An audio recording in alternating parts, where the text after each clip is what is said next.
When I first started composing, there were many things that I didn't know about the art form that I wish someone more experienced had told me at the time, so that I could have a more flexible approach to the art form, so that I wasn't so severe with myself, so that I wasn't constantly judging every single thing that I did, and so that my overall growth as a musician and as a composer would have been a lot smoother with a lot fewer bumps along the way. So I'm going to give you 10 things that I wish I knew 10 years ago that would have helped me to become a better composer. If you're new to this channel, my name is Mathew Arrellín. I'm a composer and cellist, and I got my PhD in music composition at Northwestern University.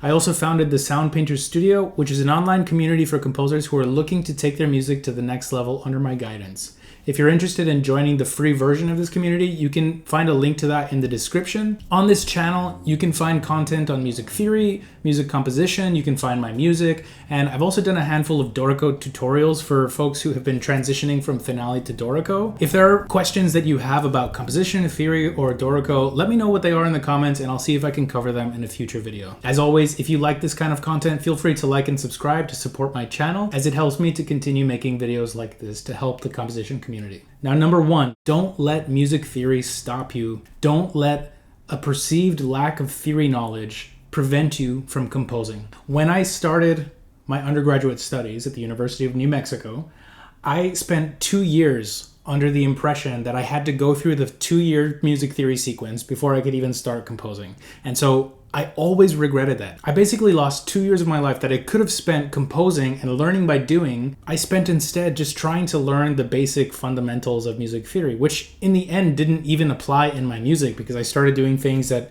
were just not within the scope of what I was learning in those theory classes. The main thing that I need to emphasize here is that you don't need to have studied music theory to start composing. Now, yes, there's going to be some resistance from some viewers that say music theory is what you need to actually refine your craft and your technique and to be able to understand more complex concepts as a composer. And I agree with that to a certain degree. I do think that music theory gives you some tools in your toolbox and it will help you to understand some fundamental concepts that can be adapted in many different musical domains.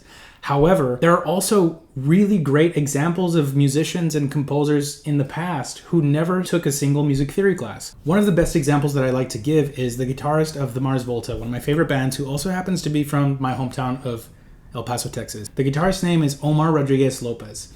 And he's one of the most inventive songwriters and one of the most prolific songwriters that I can think of. He has over 50 solo albums that you can find online, which is insane in and of itself. And in his band, the Mars Volta, you'll find a lot of different kinds of experiments with sounds. Like some are more experimental, like musique concrète kind of approaches to music. There's also like Afro-Caribbean percussion and Latin influences like salsa. There's punk, there's prog, there's hardcore music. There are all of these different interesting intersections between musical genres that coexist to create something that's extremely personal and which no other band, to my knowledge, has been able to achieve at that same level. And I think it's because of his very unique approach to sound and music. And he's never studied music theory in his life. You can find videos about him, interviews where he says, I'm not a musician, you know what I mean? I'm just a person who likes stuff. I never took a class, I never have done it, you know what I mean? I will pick something up and then use whatever I can to my advantage to make up for the fact that I know nothing. What he writes comes from a different place. He doesn't need theory to actually explore and experiment with music. Another aspect is that he's also an active filmmaker. He has a different artistic discipline that's informing some of the choices. And I remember seeing an interview where he described the fact that he thinks about music sometimes like film editing, where you juxtapose different elements or different visuals, different storylines to create interesting trajectories or dynamics within the sound. And I love that. So there may be things that you are extremely interested in which have nothing to do with music or sound that can actually influence and inspire you to create something much more personal and much more profound without ever having studied music theory. So yes, I do think music theory is going to help you to understand certain techniques and certain technical aspects of sound and music, but it's not mandatory. And it's actually more important that you just start learning by doing. Here's the second thing that I wish I knew.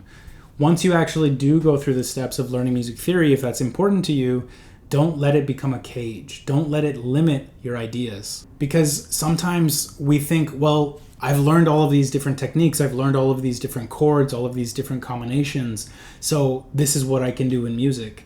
And it almost like takes you out of the original excitement about sound that made you want to become a composer in the first place. You wanted to understand all of these things that were happening in the music that was exciting to you, but this has started to become filtered through your narrow understanding of a very particular kind of musical conventions. And that's all music theory is. It's just over time, there are certain conventions which occur throughout large bodies of works from various composers that we can generalize and put into boxes.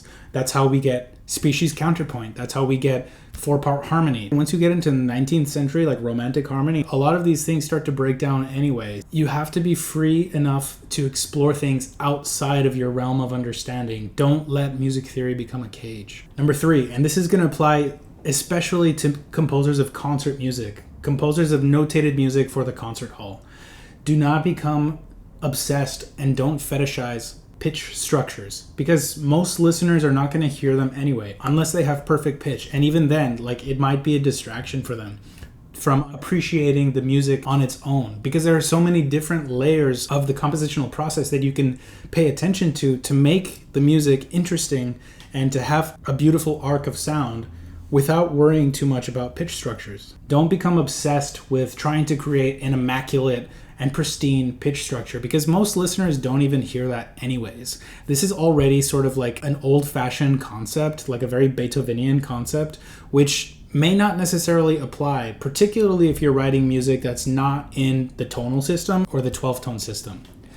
Focus instead on just creating pitch structures which are audible. And this means doing things that are extremely simple. Maybe that's going from a unison to something that's polyphonic, or maybe that's going from a wall of sound to something that's super reduced, that's just 3 notes. So these things are going to be audible. What you're really focusing on in the pitch domain is creating contrast. So how can you create contrast? How can you make it audible for people who are maybe not even composers, or maybe people who are not necessarily used to hearing sounds like the ones that you compose? It's only one layer of the composition itself. Now, I'm not saying to write whatever. There are ways that you can create interesting trajectories, both from like a theoretical standpoint and from a perceptual standpoint as an audience member. But just make sure that you're focusing on other elements that are of equal importance. So that means focusing on the rhythmic domain, focusing on form, focusing on texture. All of these other elements are going to support the emotional response that a listener might get when listening to your music. Number 4, focus on fundamental concepts. Fundamental concepts in music can be simple things like counterpoint. What does counterpoint really mean? How can you have counterpoint? Is it in the pitch domain? Is it in the rhythmic domain? Is it in the timbral domain? It can be in any of these different domains. Do mini composition studies where you focus on counterpoint in the pitch domain. What are the aspects of counterpoint that you're trying to understand? Then the focus becomes extremely specific. When you focus on trying to understand these fundamental concepts within the context of a very small piece, and that's why I say to do composition studies, you're going to internalize them much more. If you focus on a piece that only does rhythmic counterpoint, you're going to internalize the concept. If you focus only on timbral counterpoint, if you focus on only X, you're going to really assimilate that as a tool that can be useful in future pieces. So focus on composition studies of fundamental concepts.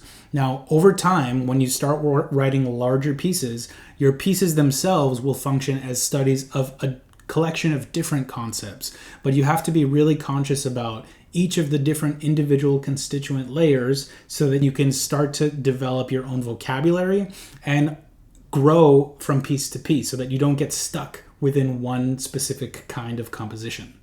Because that can happen for composers. We can get stuck in a particular idea and just go through phases where we're just repeating ourselves. We're not growing. We're not learning and assimilating new techniques. Every time we do a new piece, we attempt to solve 1,000 different problems instead of just one single fundamental concept.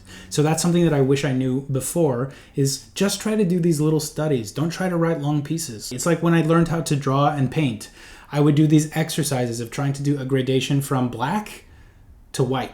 Just do 12 different squares that go from black all the way to white with a pencil. If you're learning how to draw hands, just draw feet, just draw eyes, just draw whatever, right? just little studies to reinforce your technique. This is what we can do as composers as well, to reinforce our technique. Number 5, don't let your ego get in the way. One of the things that can happen for composers is sometimes we get so attached to the results of trying to impress our friends, trying to impress our teachers with our amazing abilities, that sometimes this can actually get in the way of composing. You have to give yourself the freedom to fail and experiment so that you can actually start to figure out what the limits are of your own personal voice and what are the things that you're actually interested in. The problem in the music composition community, especially in the concert music community, is that the stakes for failure are perceived to be really, really high, because it takes months to actually compose a piece. It gets performed one time. You get a recording if you're lucky. Sometimes it's good quality, sometimes it's not. Sometimes the performance is mediocre, sometimes it's pretty good. We then associate the value of the end result to be extremely high, and we don't allow ourselves the freedom to actually fail. And so one of the solutions that I have found personally for this problem is to make a lot of different mock-ups and studies and not worry so much about the results. So you need to have sort of a composition sketchbook that, again, similar to the visual arts, you just give yourself the freedom to try things. So that may mean working more in a DAW and not worrying so much about notation, or maybe that's recording yourself performing different parts just to try things out, and only do like a 1-minute piece. Don't try to do like 12 or 30-minute work where you're experimenting with a very large-scale form. Just do something simple. When you have finished that, you can move on, forget about it, throw it in the garbage. It's okay if these pieces are not even good. They're just studies. They're just ways of you trying to experiment with ideas and learn more as you go, right? Learn by doing, and do it in the way that makes the most sense so that you can do it as fast as possible. Because sometimes music notation can be a barrier. Because if you try to notate some of these things, it could take weeks or months. By doing these small studies, it also helps you to detach your ego from the results, because there are going to be a bunch of these pieces of which you forget even exist. And that's good. We want that. We want to be allowed to forget about these pieces, to not worry about what others think, and we need to be able to advance as a composer without getting in our own way. So don't let your ego stop you from composing.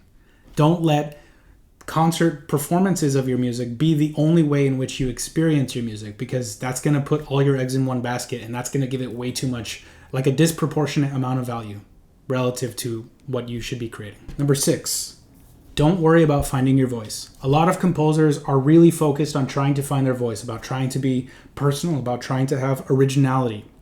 These things are honestly overrated, and finding your personal voice comes with time. Even Picasso's earlier paintings look like other artists' work, right? So if a great artist like Picasso starts out as a teenager just trying to get his technique down and his work looks similar to other artists, then why should we as composers be worried about trying to find our own personal voice? If we sound like Bach or Beethoven or Xenakis or Penderecki or whoever, it's okay. You can wear your influences on your chest like a badge. Some of my music sounds a lot like Xenakis. There was a period of time where I was obsessed with Xenakis' music. It's good to have a strong model, because that helps you try to raise yourself to their level, and you're using some of the same materials and concepts that this composer is using. You're going to sort of start to absorb through sort of a form of like conceptual osmosis the lessons that this composer has. And that's going to help to improve your technique. And you're going to find that by doing that in your own music, there are certain things which come out which you're more interested in than just the surface level relationships you can make between these composers.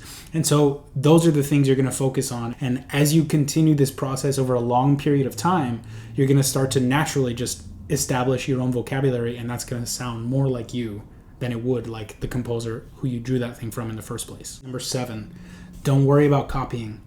It's normal. We learn through observation and repetition. We learn by refiltering other things we've heard in life from composers that we like or ideas that interest us. And that's okay. We need that to be able to actually learn. Listen to your favorite composers with a highly sensitive ear. Start to figure out the things that are really, really special, but specifically to you.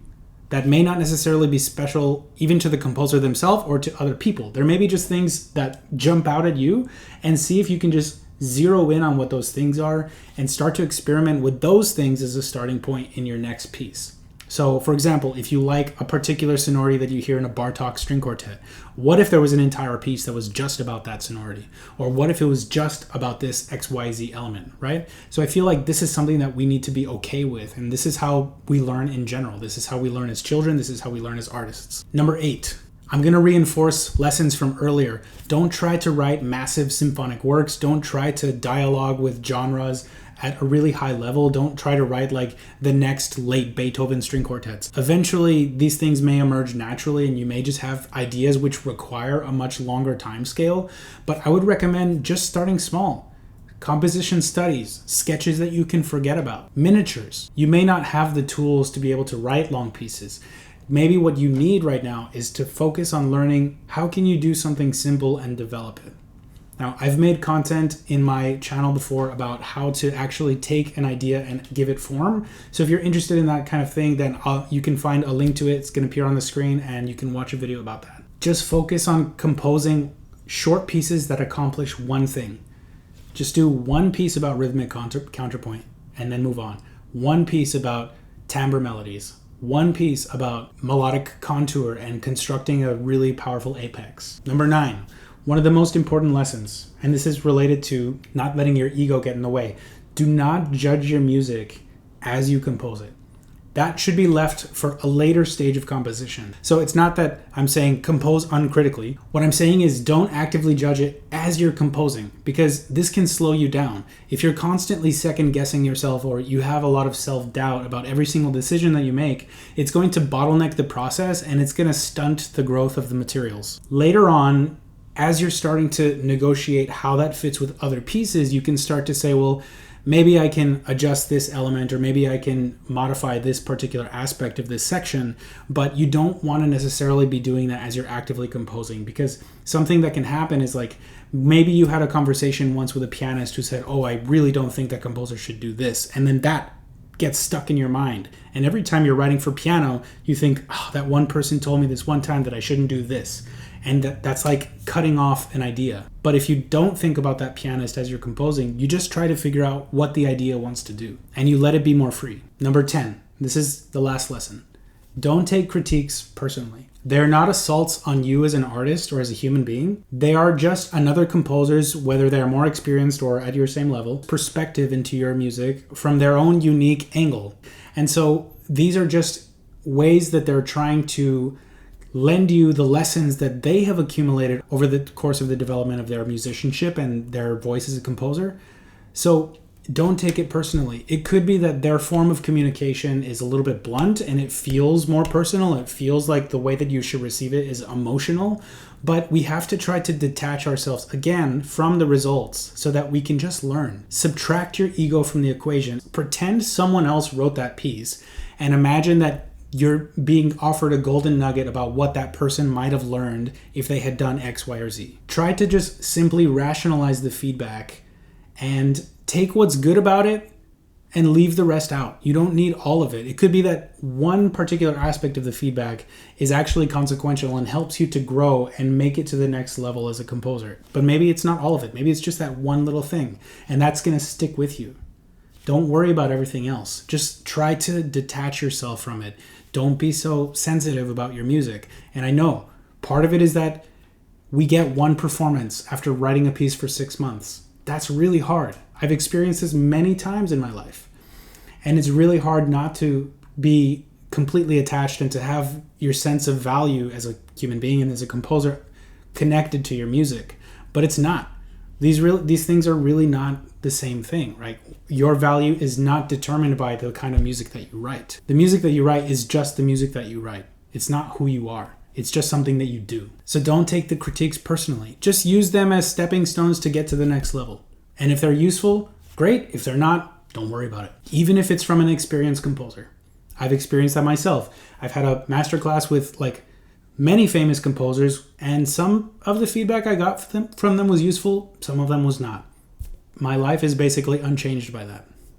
Don't worry about it. So those are the 10 things that I wish that I would have known before I became a composer. I hope that this has been valuable for you. If you like this kind of content, then feel free to like and subscribe. Let me know what kinds of things that you wish that you would have known when you started out, and I'll see you in the next video.